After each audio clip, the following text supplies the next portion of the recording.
Hi Cancer, welcome back for your February quick snippet update for your love life. Now this is for couples and singles, and I'll relay the energy of what's coming through in the cards. If you are wanting a deeper reading, please go to the link directly below to the website. It takes you through the whole process and we can tee up a reading connected to your individual paths. Also, for the banner next to me, it is for the new channel I have launched. If you are a twin flame and you wish to join the channel, come through. I give free readings away on both pages, and on the twin flame page I will attempt to go live quite frequently to answer any questions, to support the community, as well as any downloads I do tend to give during the live sessions. At an astrology level, I am going to be doing the astrology very separately, and that again will be in live sessions at Yildiz readings. And again, I'll answer any questions. If you're there during the live session, if you have clicked the bell and subscribed, you'll get the notification. And I do try to, in the community tab, send through some information on when I'm going live, but I'll try and tee that up at a regular basis so that we can have more consistency with that. Now, the energy coming through for you moving into the month of February is quite intuitive. You're very tuned in and switched on to what you're wanting and what you're guided to do. I also feel you're really meditating upon how to tackle a situation with a love interest, be it you're with them or be it you're not. In general, in love, you're trying to tackle something, but you're really using your intuition of how to work through this energy. Now, January and February was going to be pretty heavy months. Moving into March, it can again be a transformative state. That's within our relationships and our general life. It really feels like the new year begins in March. I feel you guys have had a tough run, and the way you're looking at things, you're understanding the necessity of being flexible. Although you're quite a grounded, family-orientated sign, I do feel you're having to really, you've had to be quite flexible within that domain. Now, with this person, the way you're looking at it and what you're physically wanting is a very deep spiritual connection. The card reduces down to an 11. Reduce it down even further, it comes to 2, which is very similar to a soulmate / twin flame connection. You understand the fact of give and take within connections. You've learned a great deal through all your connections. You also understand the aspect of flexibility. It might be where you're looking at your life where you needed to be that way, or perhaps you are becoming that individual as such. You might also be thinking back to the connection with a particular person. And again, I'm feeling as though you hadn't talked to them in a while. It might be that they're entering into your mind quite a bit at the moment, and at some point you might have ended the connection, or the connection ended and there was a lack of faith within it. It might have been faithfulness as being an issue, but and maybe not having enough patience in it on your side or theirs for it to come full 360 to move forward. For those of you who are connected, I'm feeling that this is really trying to pull the faith back, but using your intuition and not waiting, jumping and striking while the iron's hot, and doing a change if need be. If you're within a connection and you feel intuitively you've lost faith in it, really taking that direct action, but using your intuition within the situation. If you do feel it can become balanced, again, it's stating use your intuition on how to do that. And it may mean that you need to be a little bit more flexible with it on your side or their side, and be very open in the way you are communicating. However, use your intuition to deal with that. Your next card is the Scarred Fool. Now, even tuning into this card, the first thing that's popping out is the puppet on the string. And it's that you're trying to work through the matrix in a correct fashion. You also may have in the past felt that in order to get things that you felt you were entitled to, there might have been a manipulation factor on your side or the other person's. And this could be in general, people and the way they handled you. They may have come across as quite manipulative. And it's either, if that was you, the energy swapped. If it was them, the energy swapped. It's like the shoe is on the other foot now, I'm hearing. either with you or them, one of you is feeling like a fish out of water. You could even be dealing with a Pisces energy. Some of you may have actually felt by taking a leap of faith, it did require an aspect of vulnerability.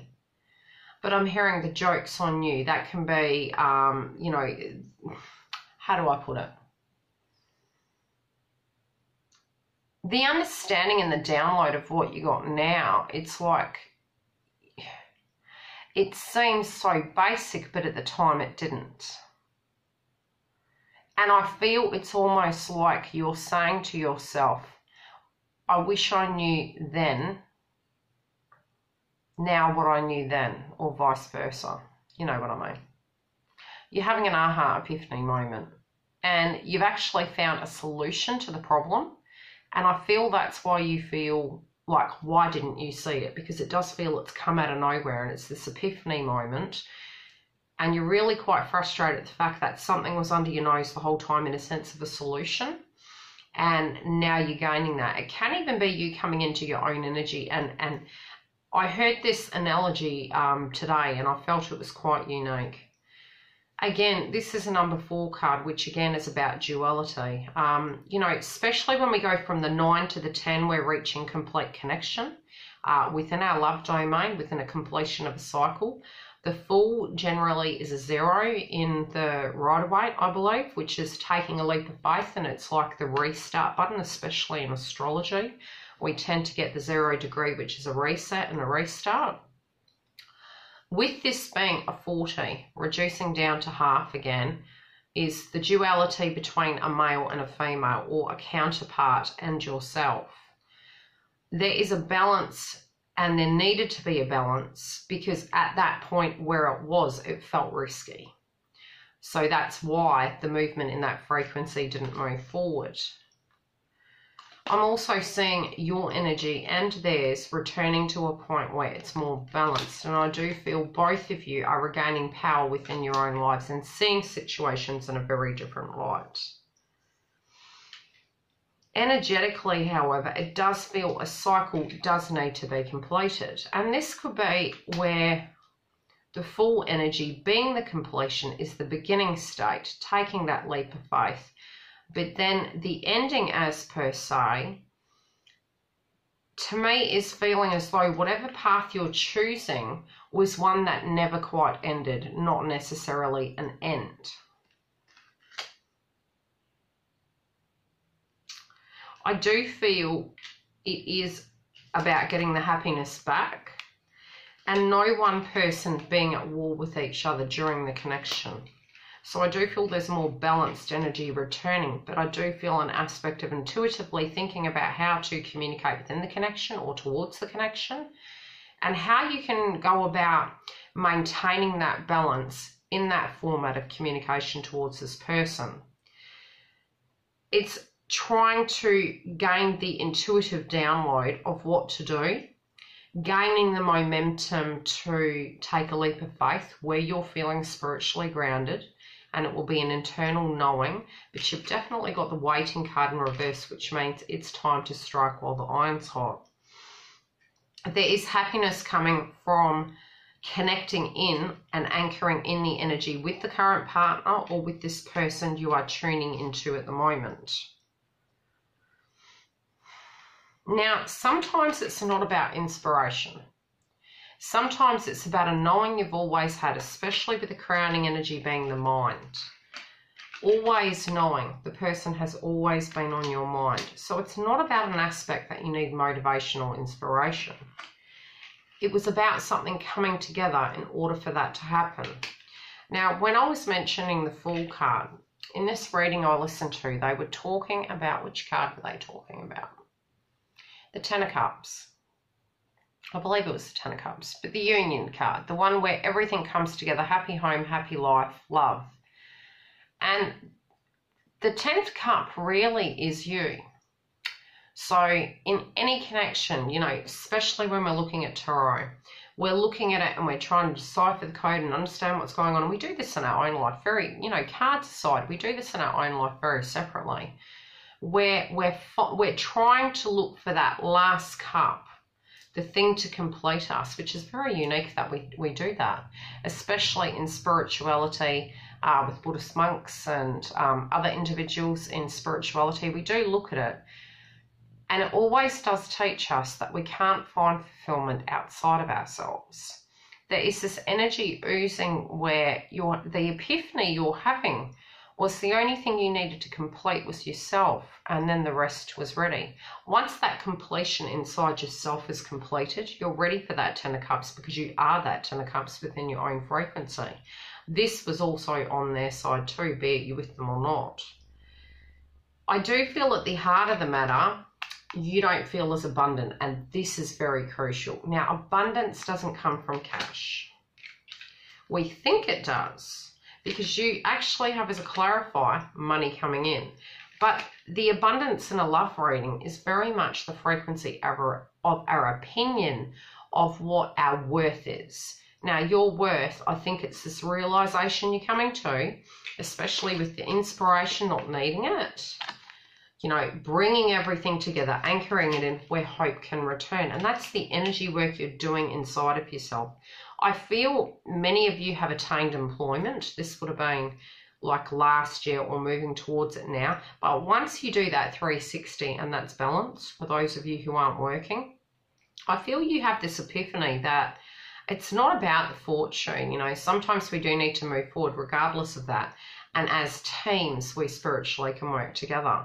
But I do feel you're recouping, and it's exhausted you, whatever you dealt with, but you are feeling after the fact very fortunate.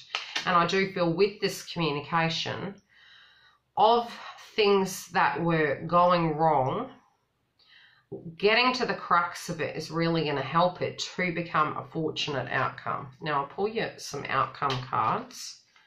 And as I said, mid-month there will be a snippet read, and then as of March they'll be a lot longer, and I'll do the partner's energy as well. But due to time constraints, I had to do them quite punchy. Some of you are dealing with an older child. Others of you are maturing in your frequency and your energy. It may be consideration due to children, trying to move life to the next level. And again, especially with scholar, it can be really fatiguing you. And I'm finding some of you, depending on where you are in the world, once the kids go back to school, I'm hearing there's movement, but there's been a lot of hell that's been going on around you. But an ending of that is coming through. I'll leave it at that. I feel overall the energy is you intuitively being guided to act in a particular way towards a current path. Whatever you're guided to do, trust and follow that. Because I feel you already know. You're not, it's not you don't have the inspiration. It, to me, is about your personal divine timing of what you feel is correct to anchor the energy in. And I do feel if you do follow your intuition, this is going to guide you correctly, and it won't lead you astray. Love and light.